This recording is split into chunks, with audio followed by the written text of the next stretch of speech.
Yani yeri yox idi. Bilmirəm belə nə eləmişik, yenə də halal xoş olsun. Amma yeri yox idi. Canlı açıb biz orada ağzına gələni demək, yəni təhqir eləmək yeri yox dedi Allahın. Bu da sənin yaxşılığın. O biz öyrəşmişik belə şeyləri.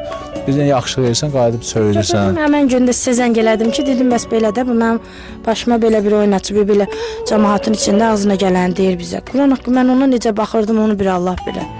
Hə bu da bizim yaxşılığımızın axırı. Sən Allah üçün eləmisən, zaten Allah görür. Belə halal xoş olsun. Nə kimə nə eləmişik, halal xoş olsun. Bu ailə yenə də deyirəm. Bax indi bu gətirdiyim paltarları da payla kasıblara. Burada bilirəm qonşulara çoxdur etiraz. Bəli, bəli, var. Burada hər cür paltar da var. Belə deyim, kimlər də dəstək olmaq istəsə, bax belə ailələrə bax. Bu ailənin özü olsun, 2 qızı var. Böyüklər çəkmirəm. Gəl əlaqə saxlayın, yönəldim, gəl dəstəkləriniz. Allah sənə ürəyinə görə versin. Allah balalarını xoşbəxt etsin ki, sən yəni o qapını açdın gecə ilə.